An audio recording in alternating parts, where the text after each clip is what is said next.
gracia y la paz de Dios nuestro Padre, de Señor Jesucristo y el Espíritu Santo.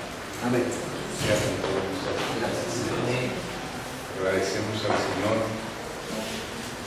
que Él esté, porque nos hemos reunido en su nombre. Amén. Nos hemos reunido para Él y queremos hacerlo en Él. Y a Él se lo pedimos, en Él estamos, de Él lo esperamos, y de Él por la fe lo recibimos. Amén. Amén. Oremos un minuto al Señor. Querido Padre, muchas gracias en el nombre del Señor Jesucristo, por lo que tú eres y también por lo que tú haces, también porque nos hiciste, Señor. Quisiste tener iglesia, quisiste tener esposa y creaste al hombre para este propósito. Incluso quisiste hacerlo con todos los hombres. Tú amas y quieres que todos sean salvos y que todos vengan al pleno conocimiento de la verdad. Gracias por tu amor sincero, tu amor verdadero. Gracias, Señor, porque nos has permitido comenzar a conocerte. Y por medio de tu gracia y de tu Espíritu y de tu Hijo, comenzar a amarte, Señor. Señor, nos entregamos íntegramente en tus manos.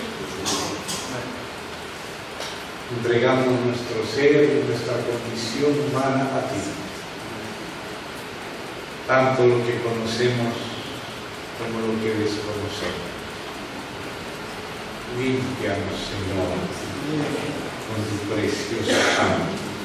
Y condúcenos y ayúdanos hasta el fin con tu precioso Espíritu. Señor, queremos caminar contigo hasta donde tú nos lleves. Nos aferramos a ti y a tu mano para que tú nos conduzcas hasta el punto en que tu propio corazón se alegre. Queremos, Señor, que tu corazón se alegre por todos nosotros, con cada uno de nosotros y con todos nosotros juntos, por medio de entregamos a ti, Señor, toda nuestra condición. Te pedimos ayuda en todas nuestras necesidades, no solo las físicas, sino sobre todo las espirituales. Tenemos necesidad de caminar contigo y caminar con los hermanos. Señor, ayúdanos porque queremos hacerlo para agradarte a ti por medio de ti mismo. Bendice, Señor, también nuestros corazones y la palabra tuya, que con tu socorro hemos de considerar en esta noche.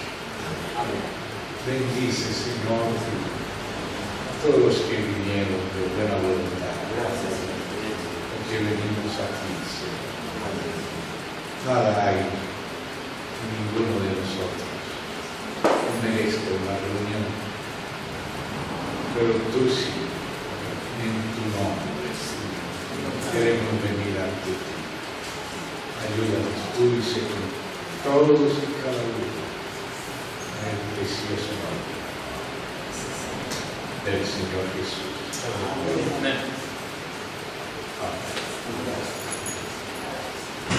Los hermanos que están más atrás, ¿Me escuchan en este tono de voz?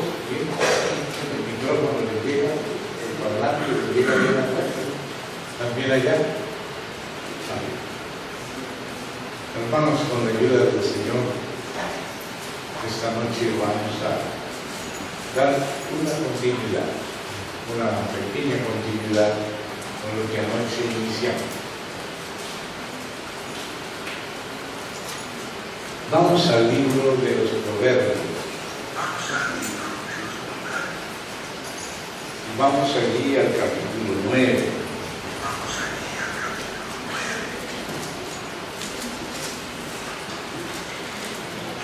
Este libro, en su mayor parte, no en toda, pero en su mayor parte, fue escrito por Salomón, hijo de David.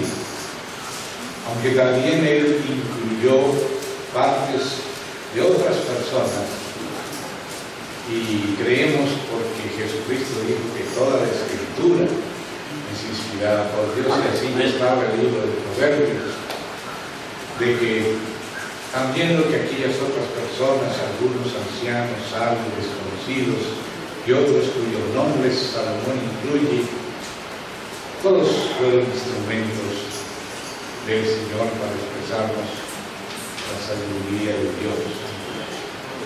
En el Antiguo Testamento Salomón era una figura, porque él le pidió a Dios sabiduría de Dios para poder servir a Dios guiando a su pueblo, un gran pueblo, dice Salomón.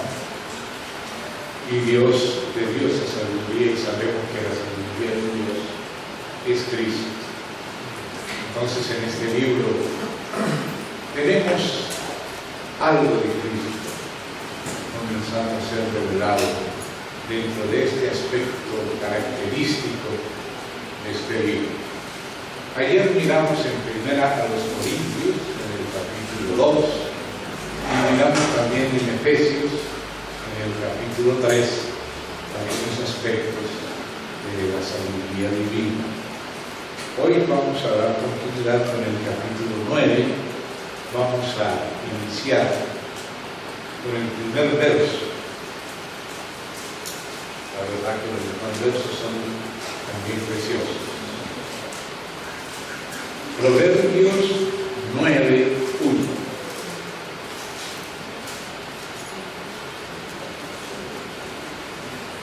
La sabiduría edificó su casa, labró sus 7 columnas. Ese es el epígrafe, el primer verso para iniciar. Aunque aquí realmente Salomón no dividió su libro en capítulos,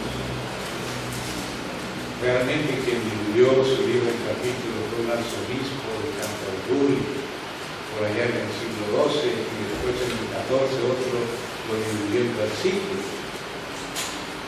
Y a veces nosotros ponemos mucha atención a esos números. Gracias al Señor que esos hermanos hicieron ese trabajo, porque nos ayudan a encontrar de manera rápida los pasajes. Cuando tú lees en el Nuevo Testamento las citas de los pasajes del Antiguo Testamento, dice: en algún lugar dice David, porque no habían puesto todavía este punto de este versículo.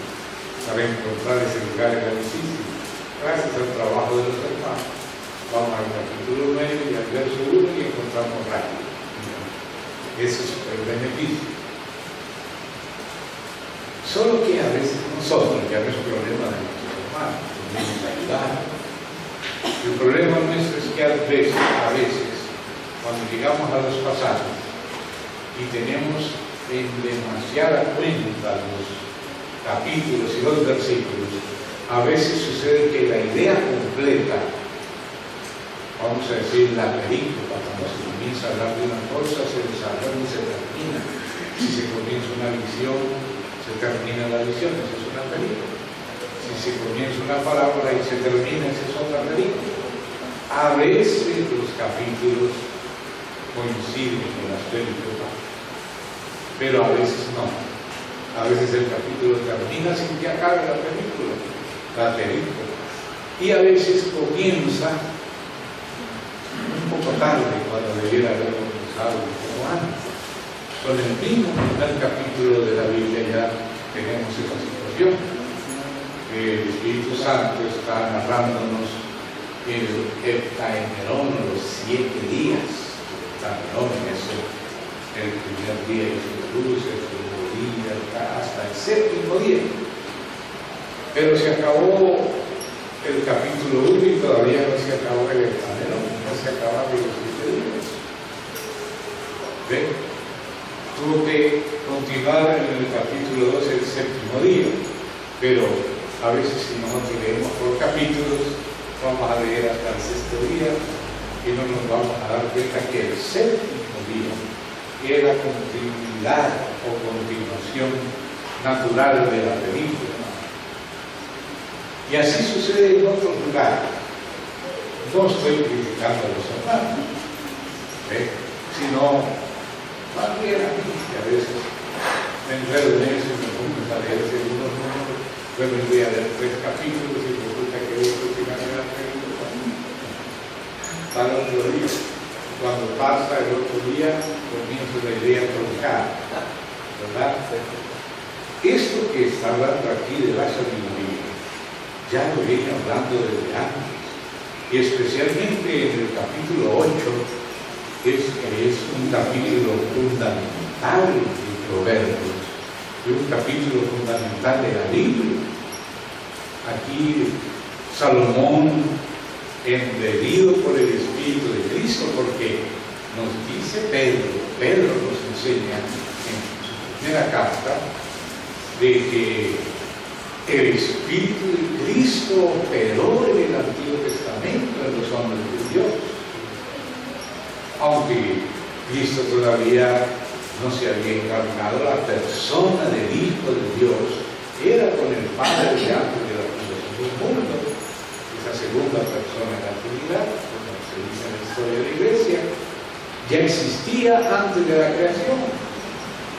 Ya Miqueas capítulo 5, verso 2, nos habla de las salidas de aquel que se le Mesías, aquellas apariciones teofánicas de Dios a Abraham, Isaac, Jacob, y a otros, a Moisés, y hay muchos otros casos en la Escritura. Era nada menos que el ángel de Yahvé, pero no el ángel creado, porque la palabra ángel es una palabra que se refiere al oficio de mensajero, y en el caso de Cristo no disminuye ni reduce ni oculta su divinidad, porque no hay mejor mensajero del Padre que su propio Hijo, que es llamado el ángel de su Padre, no un ángel creado. Cuando el ángel de Yahvé apareció en la zarza a Moisés, le dijo: yo soy el Dios de Abraham, Isaac y de Jacob. Ven, diles, el Dios de nuestros padres me ha aparecido. Así está en Éxodo capítulo 3, esa aparición.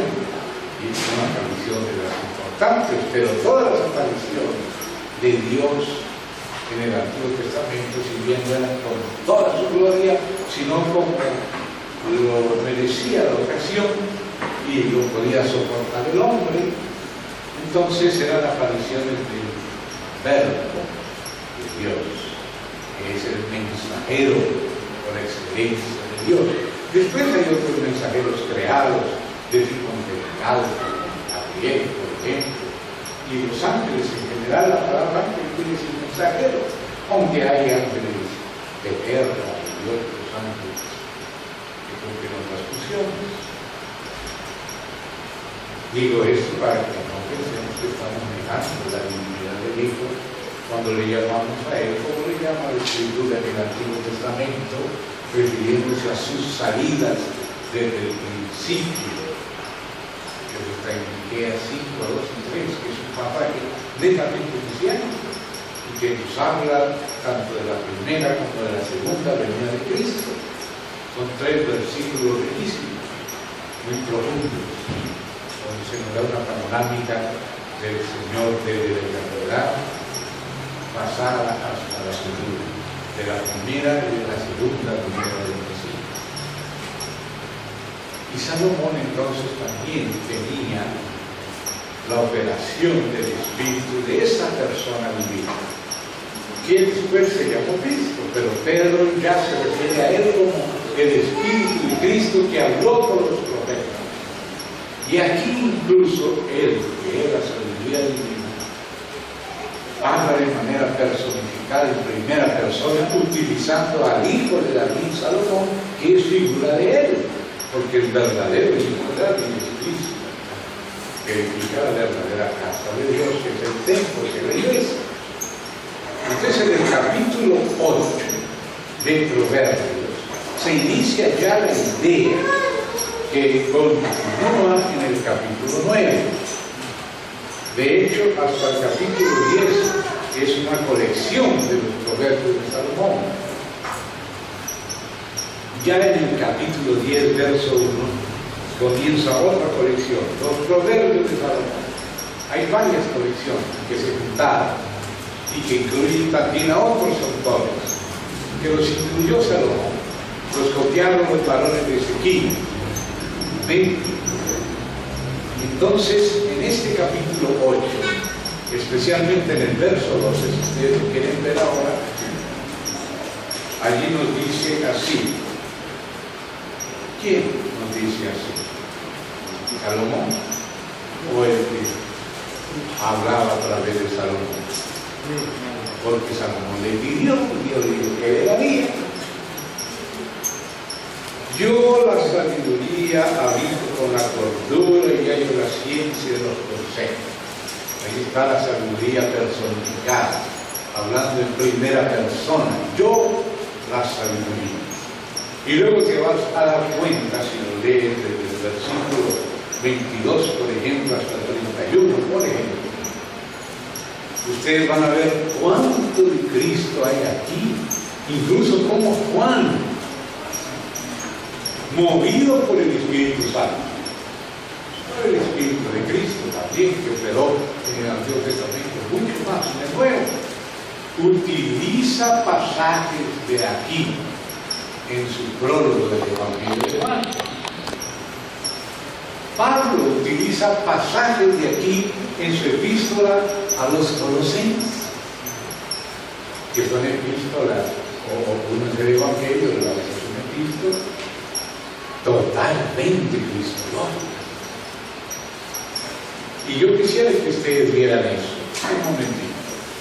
Vamos al 22. Yahvé me poseía en el principio ya de antiguo, antes de sus obras. ¿Quién está hablando? La sabiduría de Dios. ¿Quién nos enseña Pablo en 1 Corintios 1:24 que es la sabiduría de Dios y el poder de Dios? Cristo. Cristo es la sabiduría y el poder de Dios. Así lo enseña Pablo por el Espíritu. Y en Colosenses Pablo habla de esto antes de sus obras. Y Juan en su prólogo del Evangelio dice antes de todas las cosas. En el principio era el Verbo. Porque también así comenzó la Biblia. En el principio creó Elohim. Y ahí en ese plural del nombre divino, porque hay otros nombres, pero el Espíritu Santo escogió este nombre plural del único Dios, ya mostrándonos el primer atisbo de la Trinidad. En el principio creó Elohim los cielos y la tierra. Y por ahí en el verso 26 habla en plural de Elohim. Y dijo Elohim, hagamos al hombre a nuestra imagen, conforme a nuestra semejanza. Y este es un plural, Dios mío, un plural que nos compromete, un plural que nos desafía hasta lo último. A medida que vamos comprendiendo este plural de Dios, somos desafiados hasta lo último. Y es lo que más quisiera el diablo, que no se cumpliera, pero no fuimos nosotros quien dijimos hagamos. fue Dios que dijo, hagamos, y lo está haciendo. Porque dijo, hagamos, por encima de nosotros, creo que no lo hará, pero sí por nosotros. Él puede hacerlo si quisiera por encima, pero ese no es su carácter. Él nos está convidando a nosotros para hacerlo por nosotros. Con algunos lo va a hacer. Lo quisiera hacer con todos los hombres, pero no venga ninguno, así que solo Dios lo hará como quiera. Y los que digamos, Señor, como le digo a María, hágase en mí según tu palabra. Tenemos que decirle juntos eso al Señor de todo corazón. Dios conoce los corazones y sabe quién se lo dice en serio. Y eso va para su caja menor. Porque todo es de Dios. Vamos a decir que es la caja mayor. El de Cristo sale la menor. Pero lo que nosotros le damos voluntariamente. Esa es la caja menor que debemos pensar. No hacer las cosas como Todopoderoso, sino como Padre amoroso. Claro que Él es todopoderoso, Él es soberano, pero es un soberano que tiene un carácter especial. Quiere hacer las cosas de esa manera especial. Si comprendiéramos esto que comenzamos a ver primero en el 8, para continuar en el 9, porque en el 9 habla de la casa desde el 8.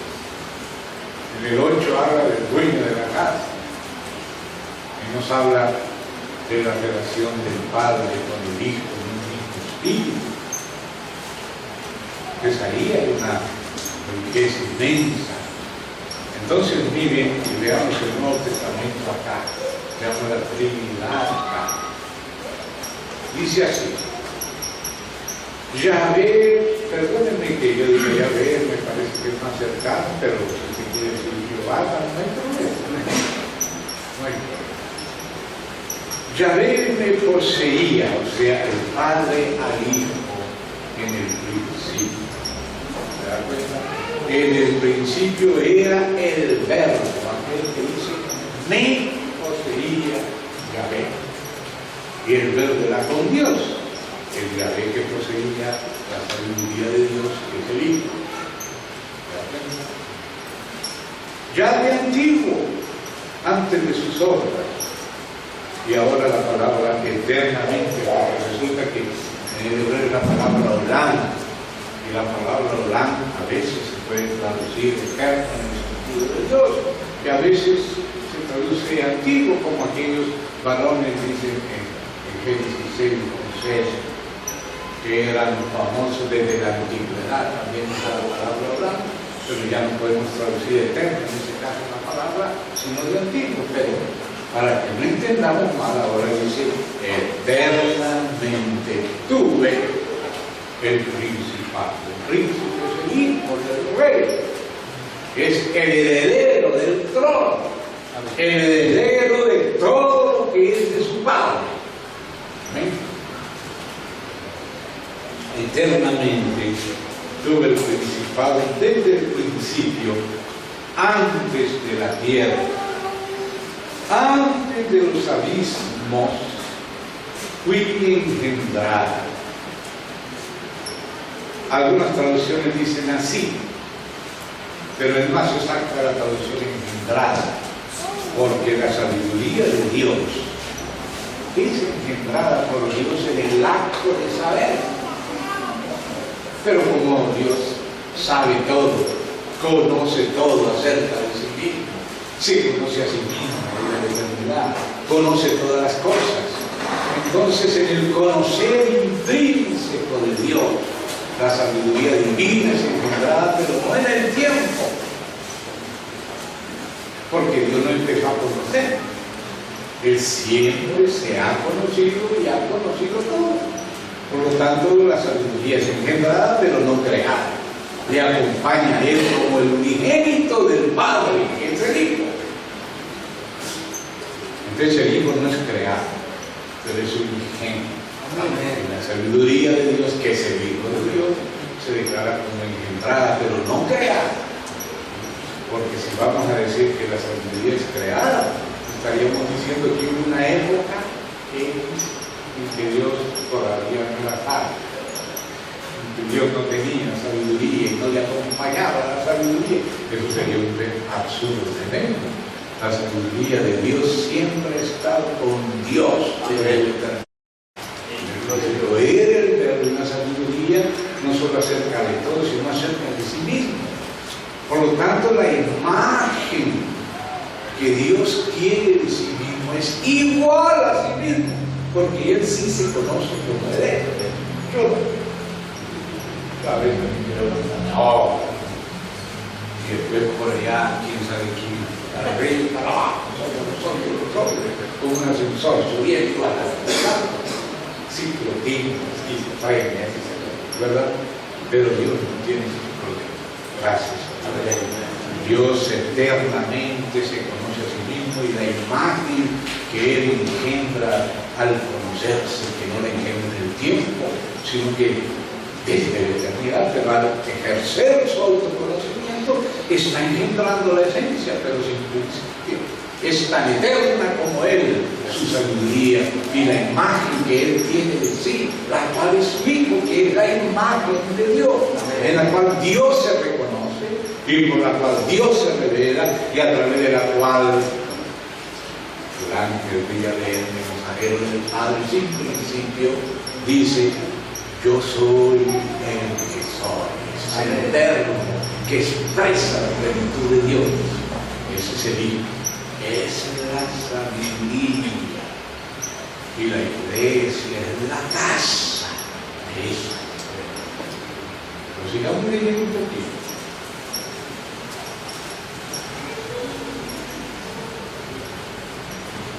Antes íbamos en el 24. Antes de los abismos fui engendrada, antes que fuesen las fuentes de las muchas aguas, antes que los montes fuesen formados, antes de los collados ya había sido yo, la sabiduría personificada del Hijo de Dios, engendrada, unigénito del Padre. Y entonces sigue diciendo: no había aún hecho la tierra, ni los campos, ni el principio del polvo del cosmos, no solo del mundo aquí de la tierra, el cosmos, el mundo. Cuando formaba los cielos, allí estaba. Cuando el Padre formaba los cielos, el Hijo estaba con el Padre. En el principio del Verbo, el Verbo era su Dios, el Verbo era Dios, todas las cosas por medio de Él fueron hechas, y nada de lo que ha sido hecho fue hecho sin Él. Él estuvo en la creación y en la planeación de todo. El Hijo con el Padre. ¿Sí? Eso es lo que dice Juan. Y fíjate cómo Juan leía por ver, dice el Espíritu Santo que así el poder. Y Pablo también en Colosenses dice: Él es antes de todas las cosas, y todas las cosas en Él subsisten. ¿Ven qué eco del poder de los hombres? Porque es el mismo Espíritu de Cristo. Entonces dice: cuando formaba los cielos, allí estaba yo. O sea, el Hijo con el Padre. Padre, glorifícame tú con aquella gloria que yo tuve contigo antes que el mundo fuese. Cuando formaba los cielos, allí estaba yo. Cuando trazaba, aquí dice el círculo, la palabra exacta, es la orden. Orden. Era la traducción más exacta. Sobre la faz del abismo a veces se refiere a un círculo también esa palabra. Cuando trazaba el círculo, es esa traducción, sobre la faz del abismo, se acuerda Génesis 1, cuando afirmaba los cielos arriba, porque fueron afirmados. Primero había una nebulosa, seriamente. Pero luego la parte de abajo se separó de la de arriba, y con la de abajo la juntó y formó ese océano primigenio del cual dice Pedro y también Jesús dio la tierra, el primer, digamos, continente o el continente antes de dividirse en los continentes de hoy. Entonces dice aquí, cuando afirmaba los cielos arriba, cuando afirmaba la fuente del abismo que aparecieron en el diluvio, cuando ponía al mar su estatuto para que las aguas no traspasasen su mandamiento, porque ella solo puede llegar hasta donde Dios les permite llegar. Si Dios no le deja pasar hasta el pique, gloria a Dios. Amén. Si le deja pasar hasta el pique, ojalá no sea todo, hasta que suban a altos pisos. Pero entonces está en las manos del Señor. Amén. En las manos del Señor. Amén. En esas manos está el pique. Amén. Y todo es por la vida. Entonces dice, cuando ponía el mar su estatuto para que las aguas no traspasasen su mandamiento, establecía los fundamentos de la tierra con el Padre, con Él. En el principio era el Verbo y el Verbo era con Dios, dijo con el Padre. ¿Ven? Con Él estaba yo, el Hijo.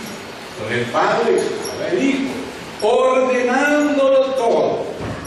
Y era su delicia de día en día, teniendo solaz delante de ellos. La palabra pros que dice Juan en el Evangelio. En el principio del Verbo, y el Verbo era con Dios. Esa es la palabra pros. Próxima, en el sentido de estar frente a Él. Porque Él es la autoimagen de Dios. Es la imagen de Dios invisible. Y como el Padre tiene vida en sí mismo, le agradó al Padre que en el Hijo también habitase toda plenitud de la verdad y también tuviese vida en sí mismo como tiene el Padre. Y por eso el Hijo es igual al Padre. Solo que el Padre quiso y le dio al Hijo. Y por eso el Padre es Padre y el Hijo es Hijo. Pero la divinidad del Hijo es la misma del Padre, porque el Padre se la dio. Agradó al Padre que en el Hijo habitase toda plenitud. Como el Padre quiere vivir en sí mismo, así le ha dado al Hijo de tener vida en sí mismo. Y eso no tuvo comienzos. Eso es la naturaleza eterna del Padre para con el Hijo y para con nosotros. Porque como el Padre amó al Hijo, dice el Hijo, nos amó también. Amén. Como el Padre ama al Hijo también, nos ha amado a nosotros. Por ahí vamos llegando a la casa. Un poquito. Entonces dice, me regocijo en la parte habitable de su tierra, me alegro de la parte de Dios. Al decir que hay parte habitable, está dando a entender que hay parte no habitable. Claro que algunos se van al polo, a las lápidas, a las partes donde es difícil habitar, que no era la intención de Dios que habitase quizá el hombre, sino los pingüinos, pero bueno, ir de visita está bien, pero habitar es como medio complicado ya, ¿verdad? De darle la parte habitable. Amén. El mismo acto.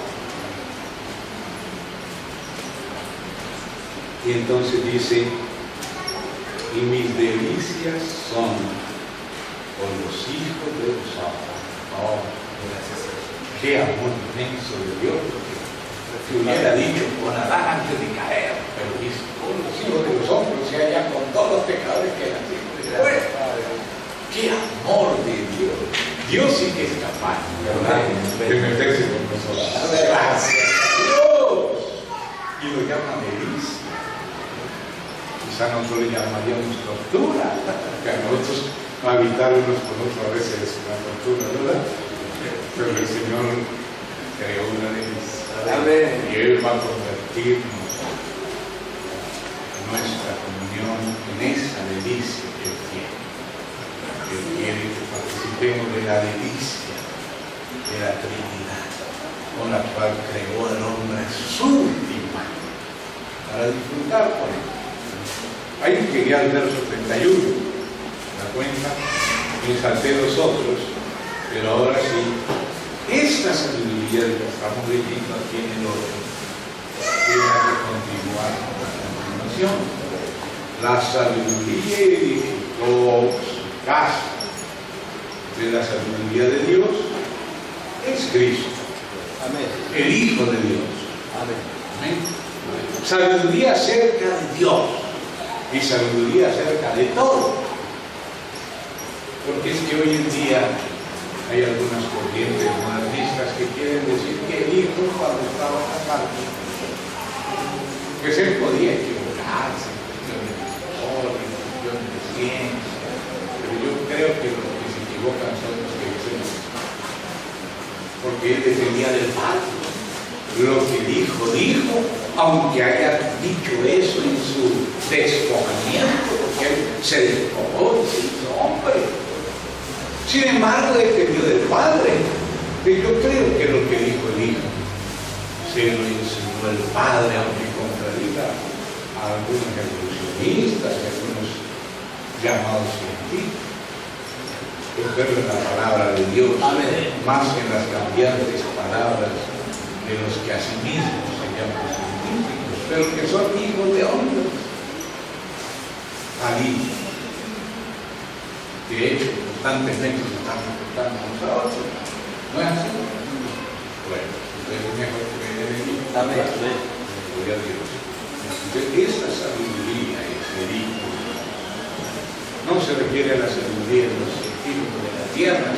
Anoche veíamos de los príncipes de este siglo que perecen y que no conocieron la verdadera sabiduría de Dios, que Él predestinó exclusivamente para la iglesia. Eso fue lo que estuvimos viendo anoche.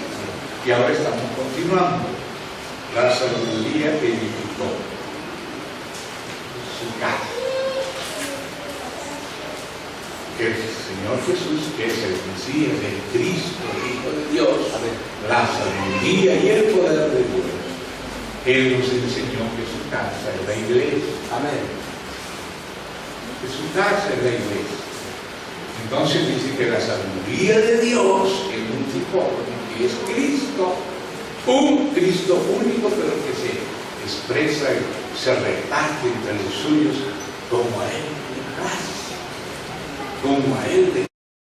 O sea que no debemos perder la oportunidad de ver con qué nos sale Cristo a través de cualquier hermano o hermana.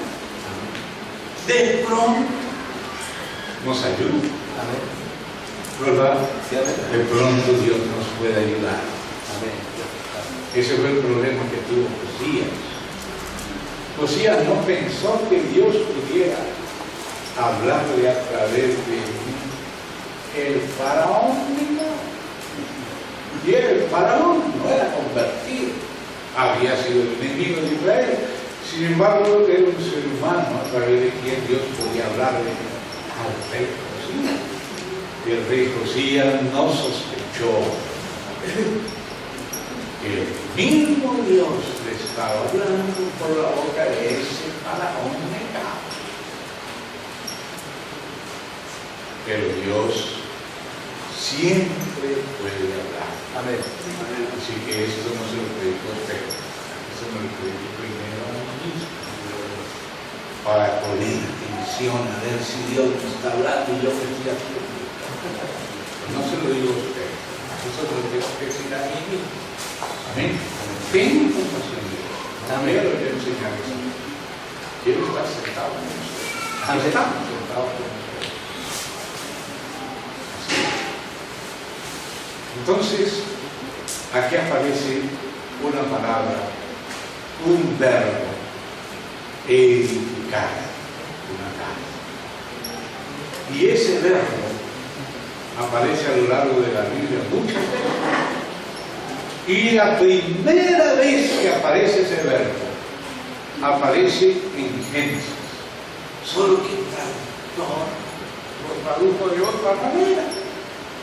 Entonces yo le voy a contar dónde aparece, para que usted lo confirme, vaya al libro, un diccionario del español y busque a ver, porque a veces hay una palabra que es usada, que se puede traducir con sinónimos o con otras, y quizá el traductor en alguna ocasión no se dio cuenta lo importante que hubiera sido traducirlo más exacto, que a veces no nos damos cuenta.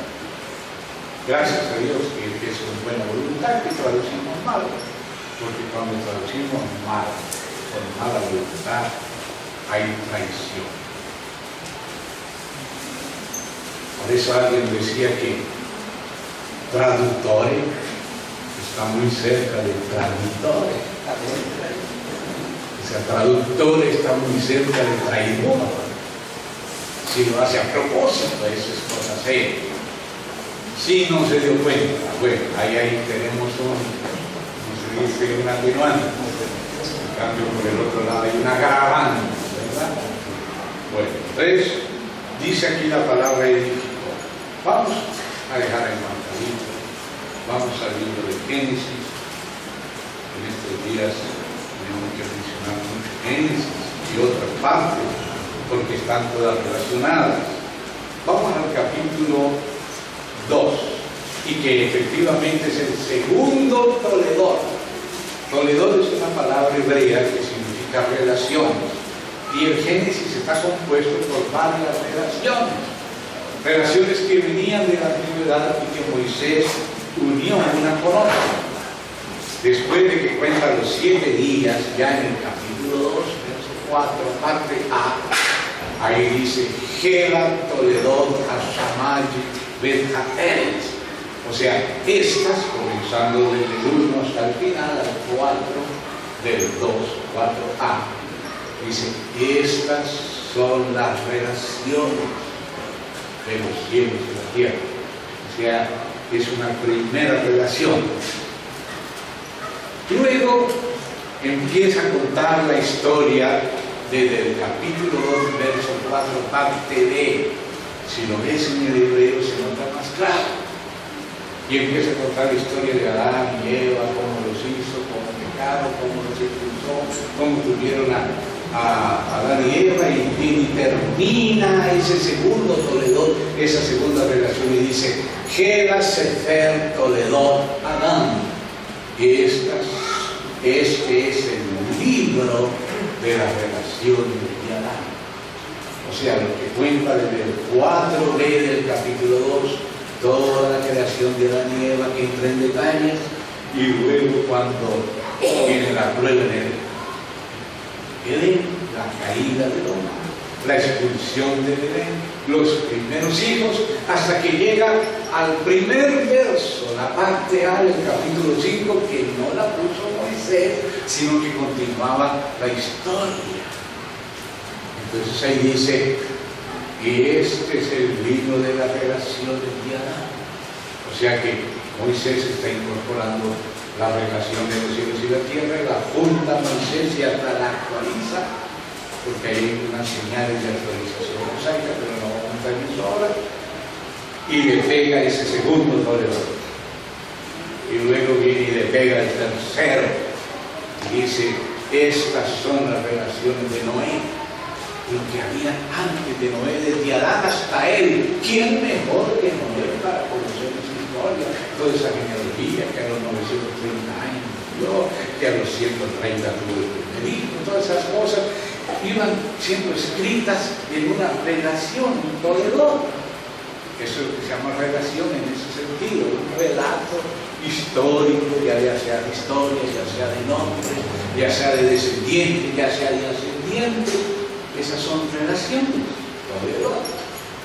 Entonces, cuando llegamos a Noé y comienza en el siguiente capítulo, llega un punto donde dice, estas son las relaciones de Noé.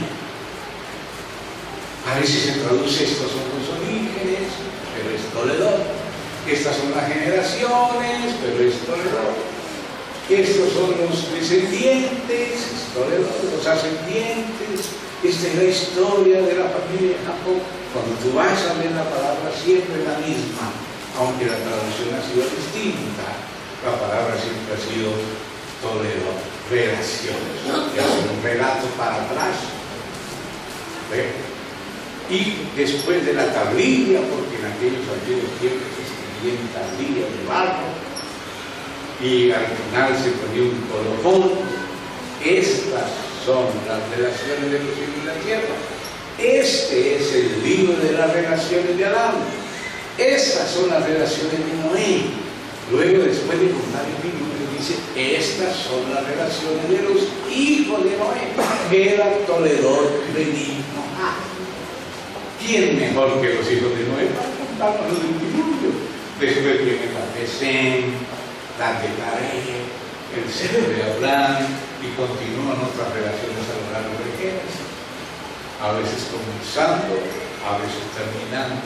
Cuando se comienza con una frase es el epígrafe, cuando se termina con la frase que se refiere a la anterior, ese es el colofón. Y así el Génesis se escribió de esa manera.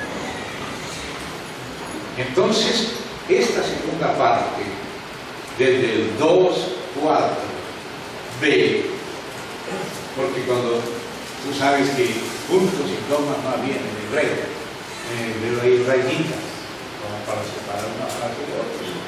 Entonces la idea del segundo Toledor, del segundo libro, o sea, el libro de las relaciones de Adán, que incorpora y actualiza a Moisés, entonces empieza en el 4b del capítulo 2. El día que Yahvé Elohim. En el primer Toledor no aparece la palabra Yahvé, en el segundo sí, pero también Elohim. El día en que Yahvé Elohim hizo la tierra y los cielos, y toda planta del campo antes que fuese la tierra, y toda hierba del campo antes que naciese, porque Yahvé Elohim aún no había hecho llover sobre la tierra, ni había hombre para que labrase la tierra, sino que subía de la tierra un vapor, el cual regaba toda la faz de la tierra. Entonces Yahvé Elohim formó al hombre del polvo de la tierra. Y ahí empieza a contar la historia del libro de las relaciones de Adán. Porque ¿quién nos podía contar estas cosas sino el propio Adán? Y aquí Moisés dice que era un libro. Y dice que eso que él acaba de escribir es el libro de las relaciones de Adán. O sea que él fue como copiando documentos antiguos, patriarcales, inspirados por Dios, y le puso los arreglitos que tenían que hacer para juntarlos. Y después le ayudó a Josué y después Samuel. O sea, en la copia, en las ediciones, que Moisés hizo por lo menos 2 ediciones, Josué también hizo 2 ediciones, Samuel hizo una que la refiere la propia palabra de Dios, esas ediciones. Porque no sé si la han leído con cuidado. Pero mire usted y descubra cuando volvió a editar Moisés su libro. Y después otra vez, mínimo 2 ediciones mosaicas, mínimo 2 ediciones josuéicas en el 8 y en el 24, están relatadas. Mínimo otra edición samuélica en el primero capítulo 10. Son las ediciones. Y algunas cosas se iban poniendo al día según la edición para que los contemporáneos entendieran a los antiguos. Y a eso se deben esas actualizaciones que los modernistas toman como si todo el libro se hubiera escrito en la última actualización y se olvidan que la historia venía contada en documentos desde antes y estaba siendo unida y actualizada por Moisés, por Josué, por Samuel, etc. Quizá un día con los hermanos acá podamos estudiar eso más detenidamente, pero ahora lo mencionamos para que por lo menos nos rasque el oído para pesquisar. Amén.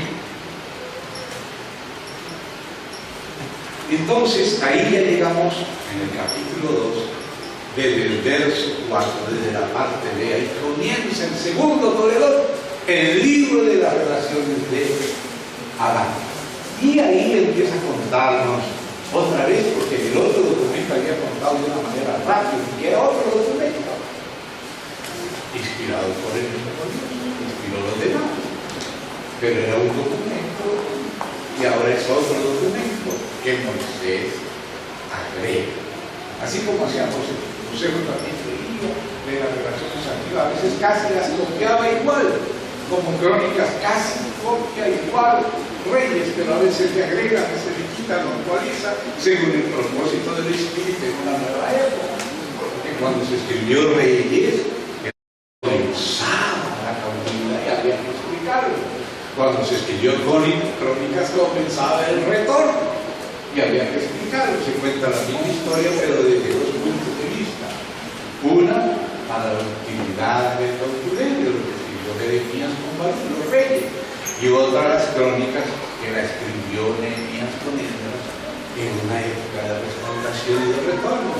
La misma historia contada desde dos ángulos para entenderla mejor.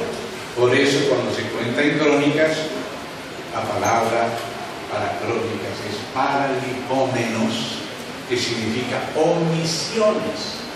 Omisiones porque lo que omitieron los reyes lo cuenta Crónicas, pero a la vez también Crónicas omite cosas que escribieron los reyes, el libro de los reyes, porque se llaman omisiones. Es la misma historia contada con distintas omisiones porque hay distintos propósitos de Dios en distintas épocas. Hay que contar por qué hubo cautiverio en el tiempo de Jeremías, pero hay que contar lo que se necesita para la restauración del culto del altar en el tiempo de ellos en Nehemías, en Crónicas. Entonces la historia a veces se cuenta dos veces, y a veces se cuenta cuatro veces. La de Jesús se cuenta de cuatro ángulos, porque Él es tan rico que no basta el hermano vino para hablar de Jesús. Ni siquiera el apóstol Mateo tenía que hablar Marquitos y Lucas y Juanote. No lo hago para rebajar a Marcos, sino es para retratar más a nosotros mismos. Amén. Todos tenemos que decir lo que experimentamos y vemos de Cristo. Que Cristo es tan rico que hay que verlo de los cuatro ángulos. Por eso Mateo acá, Marcos allá, Lucas por acá, Juan por acá. Y ojalá no nos falte Juan, imagínense si nos faltara Juan. Por allá dice Mateo de que la cruz decía esas cosas de Inri en latín, y perdón, en hebreo, y Marcos dice que era en latín, y Lucas dice que era en griego, y nos quedamos ocultos, al fin era en griego, fuera en hebreo, fuera en latín. Gracias a Dios que Juan dice que era en hebreo, que era en latín, y nos resolvieron el problema. Entonces necesitamos todos para que Dios nos resuelva los problemas. Me ayude a mí. Entonces, hermano, todo esto es el preludio para edificar. La sabiduría edificó su casa. La primera vez que aparece ese verbo es aquí adelante.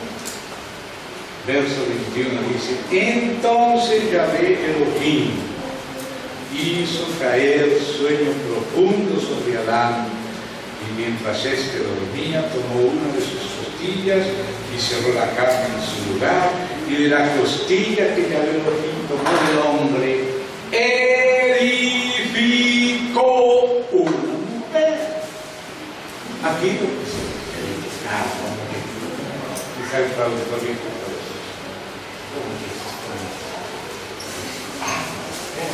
Vamos a poner así, ese es el traductor. Pero el verbo relaciona a mujer con la edificación. Y toda la Biblia relaciona a mujer con la edificación. Ella es la edificación de Dios para Adán. Él es figura de la iglesia. Dios dijo de Cristo, su Hijo. Porque Adán, nos dice en Romanos, es figura del que había de venir. Ahí en Romanos dice que Adán es figura de Cristo. Por lo tanto, si Adán es figura de Cristo, y Dios dijo, no es bueno que el hombre esté solo, le haré. Me gusta este le haré, como me gusta que hagamos. El primer corredor dice acá, Y ahora el Padre dice, le haré una ayudadora idónea. Y dice que le edificó. Ese es el verbo. O sea que la mujer es una figura del edificio de Dios, del templo de Dios, que es el cuerpo de Cristo. Por eso esa palabra, la sabiduría, edificó su casa, es muy importante. Y yo quiero regresar hasta donde aparece por primera vez.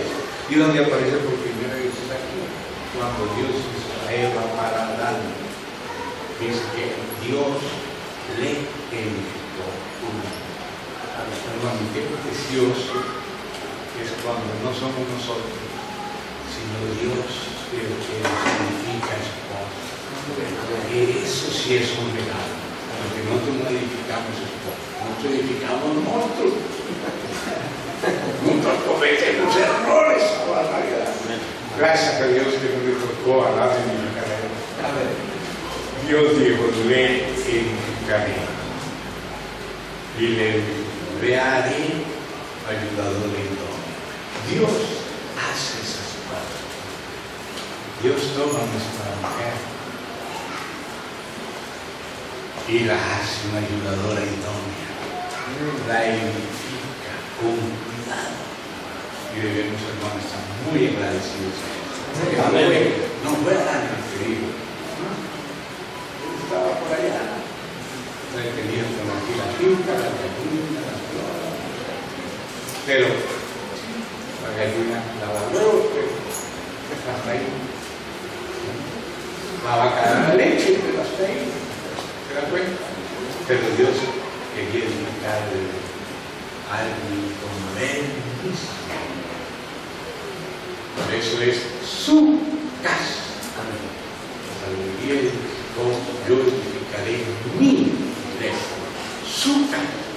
Y eso lo haces con el Padre. El Padre dijo, le haré ayudadora. Le haré. El Hijo no es bueno, el hombre esté solo. La soledad no es buena. Si el ramo de trigo no cae en tierra y muere, se queda solo. Tenemos que morir para no quedarnos solos, sino formar parte de la espiga que se llama la iglesia del Señor Jesús, que es una sola y donde cabemos todos los hijos y las hijas. Y por eso Adán tuvo que ir a la cruz.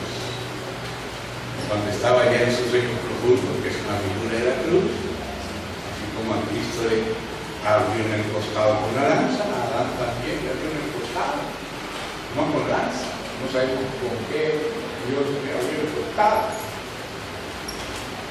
Dios no necesita lanza, pero sí le abrió el costado igualito que a Adán a Cristo. Y así como le sacaron del costado una costilla, así también salió de Cristo sangre y agua para tener también costilla de la iglesia. Amén. Entonces hay una correspondencia. Entonces esa palabra que aparece, letras, sabiduría, que es Cristo en todos sus casos. Tenemos que hacer el seguimiento de Cristo en la edificación de su casa. Y comienza Cristo por la tecnología, porque Él es el Espíritu de Cristo que se expresaba en los hombres de Dios en el Antiguo Testamento y en las mujeres de Dios también. O vamos a decir que hay mujeres también en el Antiguo Testamento. Tienes que hacerla porque va a vivir eso. Entonces ahí empieza el Señor. Edificación. Entonces llega el tiempo de los patriarcas y empieza Dios a llamar a los patriarcas. Sal de tu casa, Abraham, sal de tu parentela, a la tierra que yo te mostraré. Y Abraham salió sin saber a dónde iba, sabía a quién lo llevaba, a dónde iba. ¿Sabe a dónde iba? A la ciudad que sí tiene fundamentos. Eso es lo que nos dice Hebreos, que los patriarcas siguieron recorriendo la tierra porque buscaban una ciudad, la que tiene fundamentos. Esa ciudad es la esposa del Cordero, la nueva Jerusalén. Eso es lo que buscaban los patriarcas. Aquella ciudad sentada sobre un monte, cuyo arquitecto y constructor es Dios. Eso es lo que buscaban. ¿Qué había en el corazón de ellos? Seguir de la mano de Dios, y Dios los conducía a su ciudad. Esa es la esposa del Cordero. Ya aparece en el tiempo de los patriarcas. Aparece ahí la figura de Sara, la nueva paz. Nosotros pensamos que eran historias antiguas, pero Pablo decía, no, esto es una alegoría. El Espíritu Santo le abrió los ojos para ver lo que estaba debajo de esos toleros. Y ahí empezó a ver que Sara correspondía con el nuevo pacto, y Agar correspondía con el antiguo, y Isaac correspondía con lo que nace de nuestra carne, queriendo ser de Dios. Que a veces se vuelve el peor enemigo de Isaac, el que sí nace de la mano de Dios. Isaac representa el nacido del Espíritu, Adán representa el que nació por la ayuda de Abraham.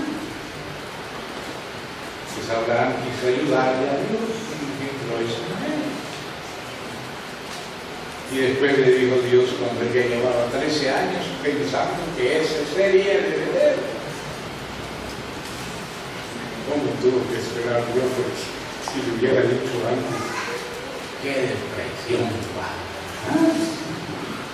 Dios tenía que ir despacio para que no se necesitara. Y cuando ya podía soportarlo, pero eso son especulaciones mías, no son palabras de Dios. Ahora y le dice, no te heredará esto, qué restitución, vaya, sino el que yo te daré. Dios hace las cosas con lo que Él nos da, no con lo que nosotros le damos. Es Él el que nos tiene que dar. Y ahí Dios volvió esa viejita de Sara, una mujer tan linda, que Abimelech el rey se enamoró de la viejita. De 90. Algo habrá hecho Dios en esa viejita, ¿verdad? Como también Abraham, que pudiera tener a Isaac.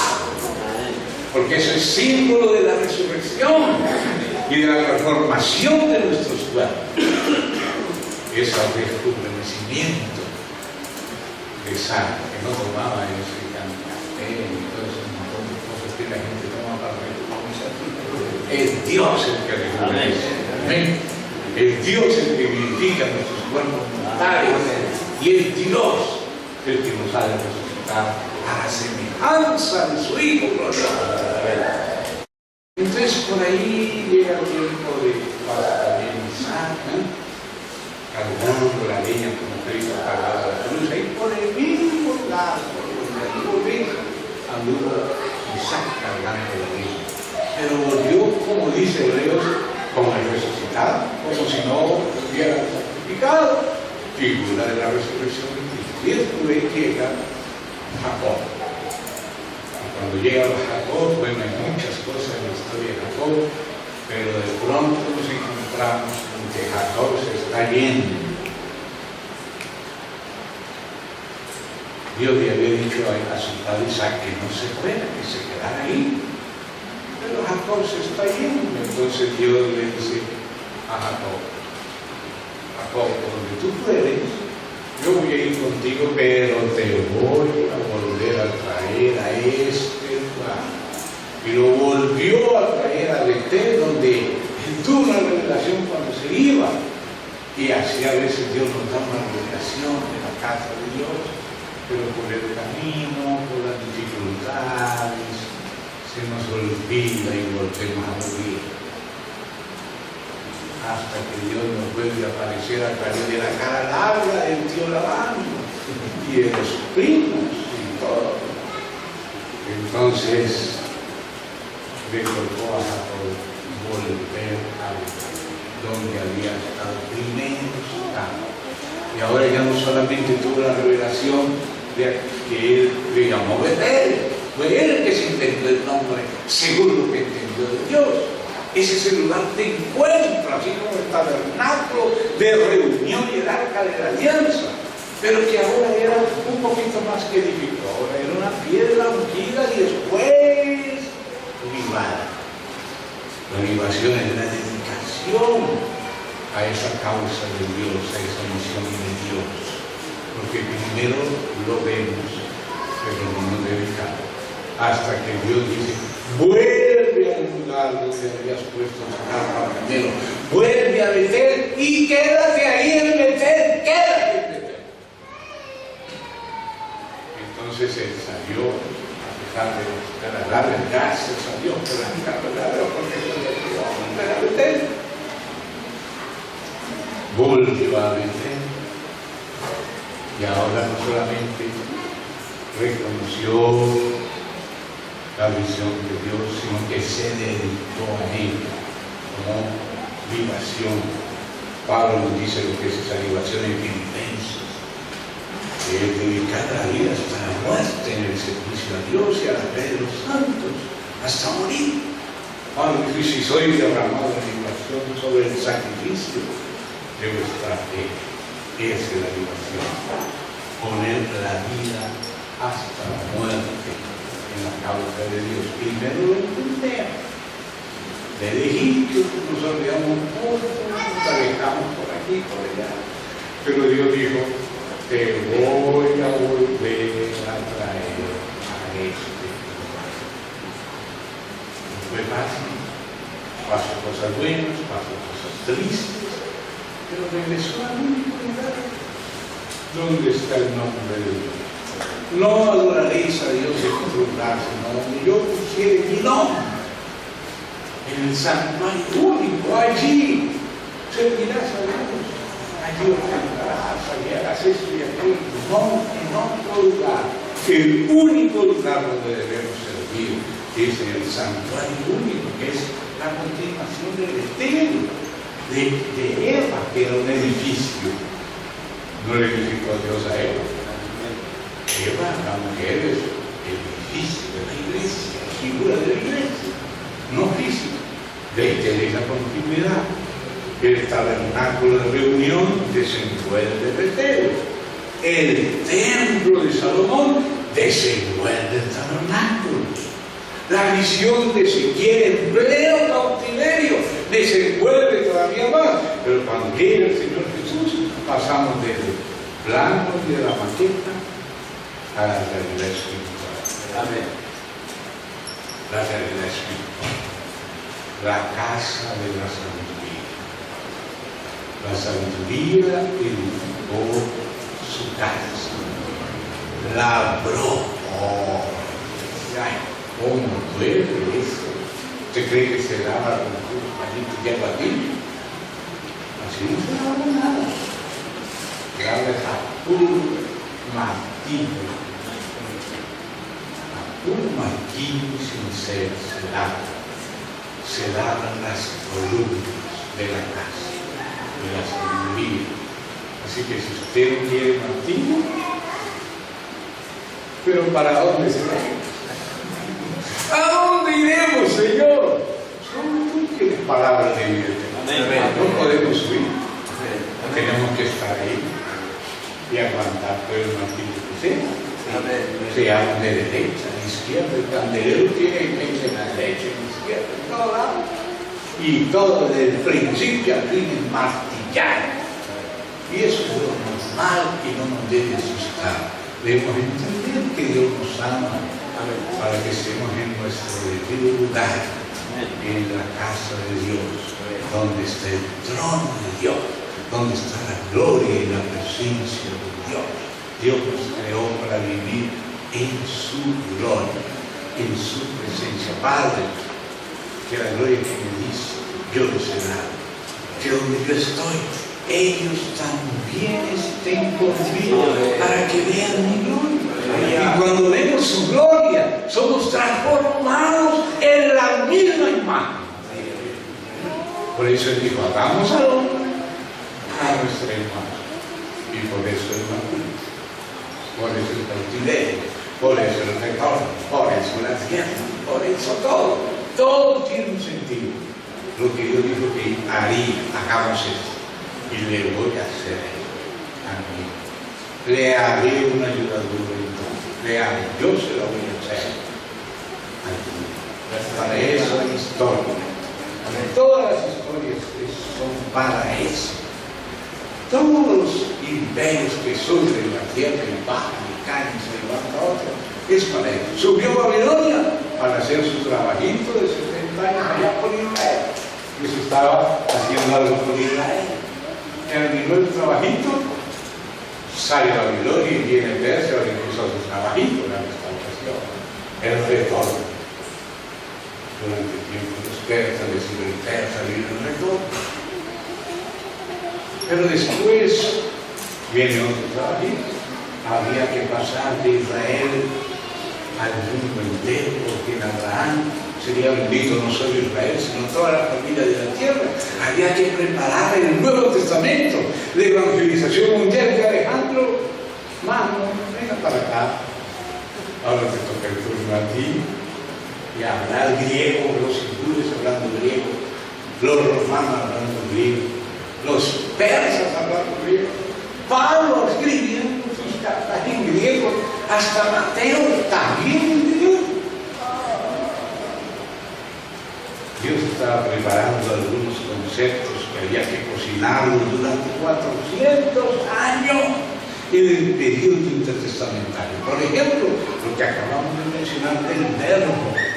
Ese capítulo 8 fue el que sirvió de puente entre la cultura judaica y la cultura griega. El verbo. La sabiduría divina, el verbo. ¿Sabe que el primero que habló del verbo no fue Pablo?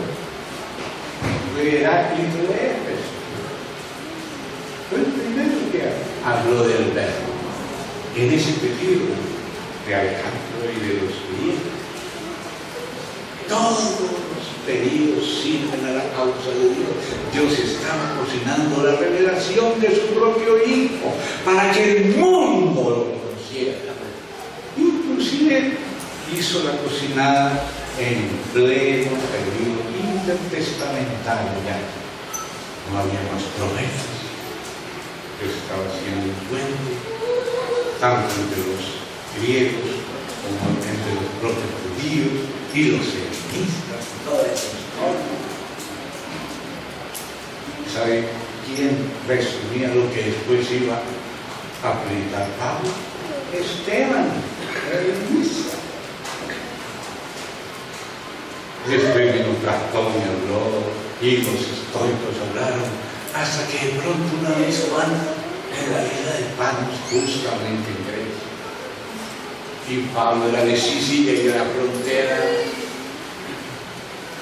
también ciudadano romano, ve que Dios cocina las cosas, y de pronto Juan ve escrito en el nombre del que viene el verbo de Dios. Todo lo que había estado haciendo Dios para que le entendieran.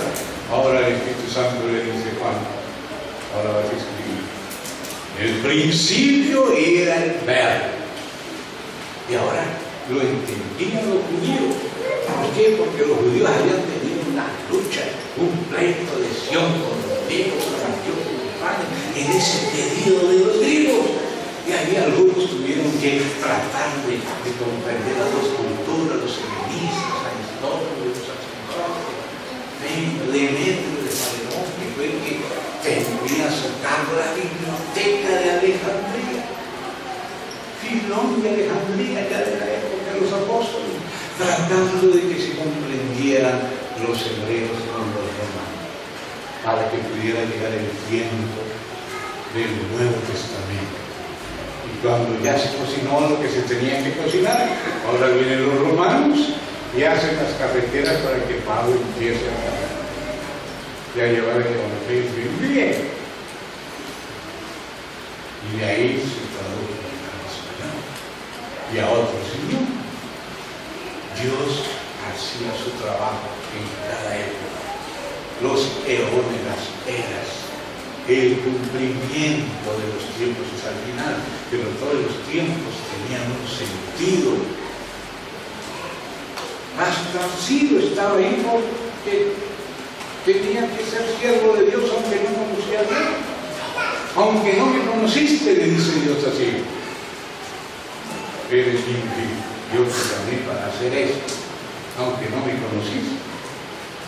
A Nabucodonosor le dice Nabucodonosor, mi siervo, le dice Dios. Ese hombre me pareció un burro, comiendo pasto, cualquier burro.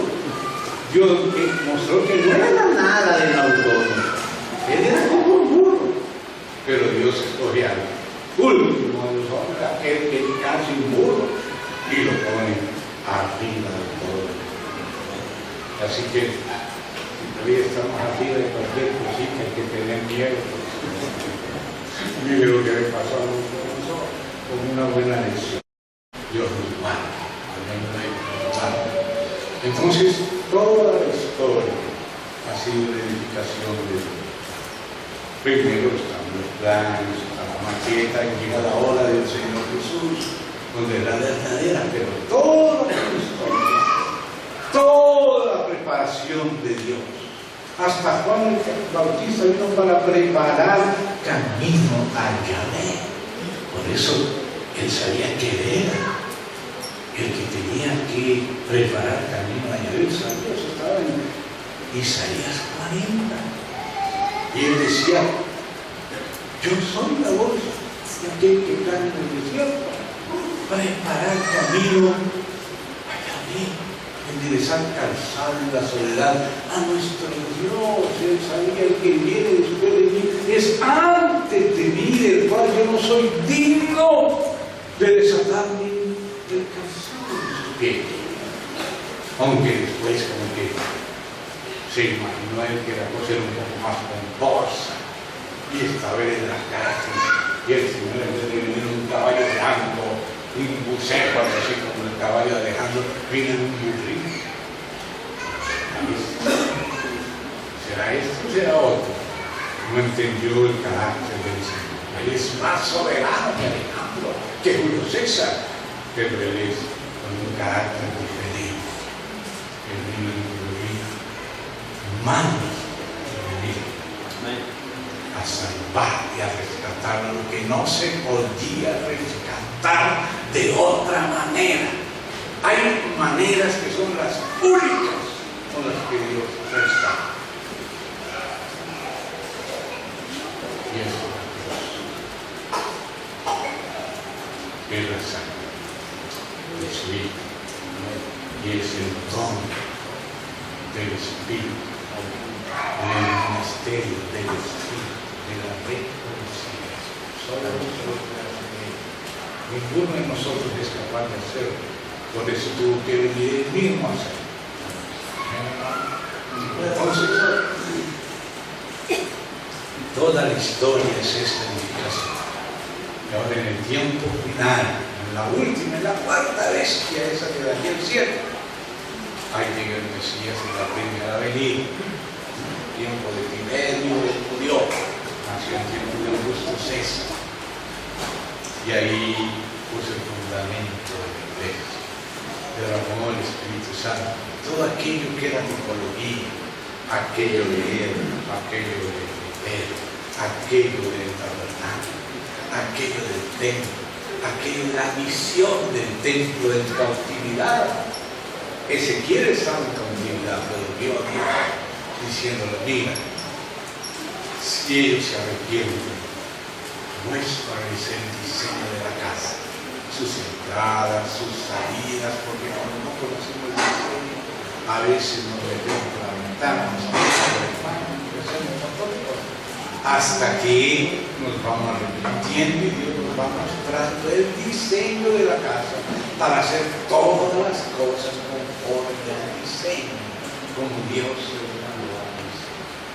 El diseño son las delicadezas de Dios que a mí y a algunos de nosotros no nos han dado.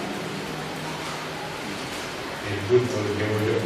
A mí me paga con esa delicadeza hasta que el Señor me las enseña también delicadamente. Ojalá que no tenga que ser así, ser mentido y a huevo.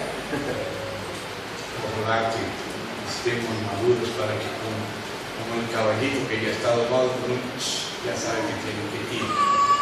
Y un tironcito ya sabe que es a la derecha.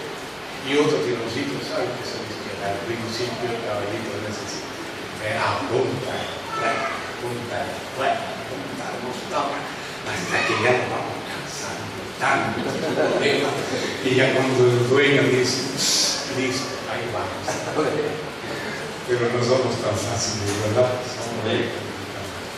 Por eso me admira que Dios hable de inicio con los hijos de los hombres, cuando nosotros sabemos cuántas tristezas tenemos en su corazón, ¿verdad? Entonces, hermanos, esto es una panorámica de esa palabra edificación. Para después continuar si Dios lo permite. Amén. Padre, en el nombre del Señor Jesucristo, ten misericordia de nosotros. Ayúdanos a amar como para ponernos en tus manos incondicionalmente. Ayúdanos y perdónanos a todos. Ayúdanos, límpianos con tu sangre y fortalece nuestro hombre interior con tu espíritu. Cautívanos para ti, para los tuyos, porque tú estás ocupado en presentarle a tu Hijo, como le presentaste a Adán, una iglesia, una ayudadora que le sea idónea, que sea más que un caballo, que una vaca, que una gallina, que sea una mujer, una esposa, una ayudadora idónea. En el nombre del Señor Jesús. Amén. Amén. Gracias.